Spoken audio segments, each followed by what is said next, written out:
traveling is a type of self-love. The best thing you can do for yourself is get a tripod stand, things that make you happy. Never trust anybody with your picture.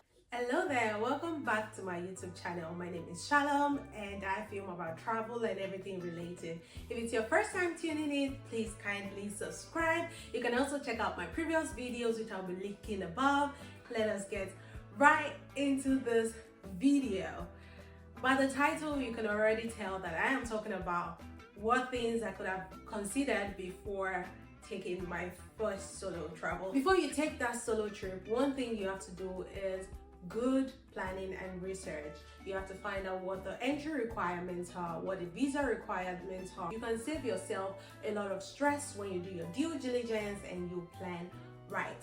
There are other things that can help you plan right, like mapping out your route, how close or how far is your hotel to the city center. Google Maps is going to be a very great guide. You can also check out Get Your Guide to plan out your activities and the things that you'll be doing while you are solo traveling. Another thing to consider before solo traveling are your packing essentials. Make sure you try to pack as light as possible because you do not want to experience you arriving your destination and your bags are missing, especially if you're going to be taking a flight. Make sure that everything that you have or you want to use on your trip are versatile and they can fit into your carry-on. Another important thing is budgeting. Budgeting is very important. Make sure you have a very realistic budget. You can do a lot on a very small budget, especially if you're solo traveling, because you are going on your own pace. You can decide to do whatever it is that you want to do, and it's also important to save. I know one of the things that you might worry about when solo traveling is who is gonna take my pictures. Trust me, never trust anybody with your pictures, especially when you're solo traveling. You have spent so much on this trip. The best thing you can do for yourself is get a tripod stand that has a remote control such that you can take pictures anywhere that you are. You don't necessarily have to ask people every 2 seconds that, oh, please, can you take my pictures for me? Can you take my pictures for me? Getting a tripod stand is gonna save you all that, and it's gonna be beautiful, it's gonna be stable. Tourists take the worst pictures. I'm sorry, shout out to all the tourists in the world, but you all take the worst pictures in the world.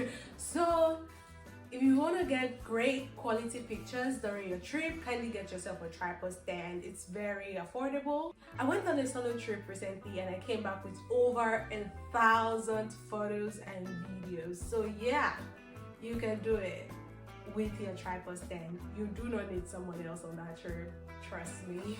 Before I go on to the next point, if you are yet to hit the like button, kindly hit it, and if you are yet to subscribe, please subscribe. Solo travel can get boring. It can get, exhausting, especially if it's just you doing everything. But the best thing about it is solo traveling is a type of self-love. Just find the things that make you happy, the things that you know that you're going to enjoy. Take games along if you know that that's what you enjoy. Take books along, take audio books. Just do everything that will make you, happy. Again, solo traveling is never lonely, but it could be boring, so it's up to you. The point is to find the things that make you happy, and also take it as an opportunity to network, meet other people, talk to other people. It's just you. Make friends with families in your hotels, or you can even find solo travelers like you and you guys will do something interesting together.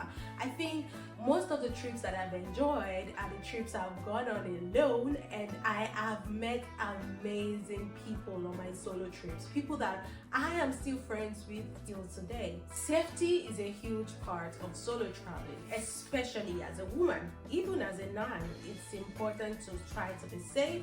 The things that I do when I want to solo travel is I inform all my family and friends, they know where I'm going, and I make sure that they all have my live location so they can always tell where I am per time. And you can also get an hair tag, give your loved ones access to it so everybody knows where you are. Also, there are apps that can guide you in putting together your solo trip if you do not know how to do it. You can make use of apps like Get Your Guide to plan your tours and excursions. You can make use of Viator and other apps like that.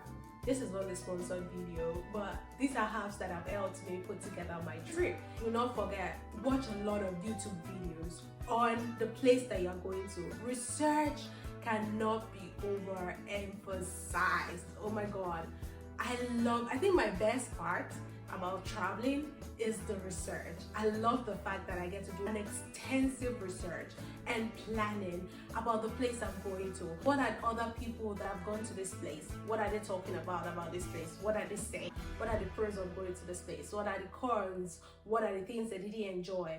Everything you're gonna find on YouTube. YouTube is the best place to be when you're planning a solo trip, because you will find a pool of ideas and pool of information that you need for your solo trip. That brings us to the end of this video. I hope you found this video helpful, and I wish you all the best in your solo trip, and I hope you have fun. Bye.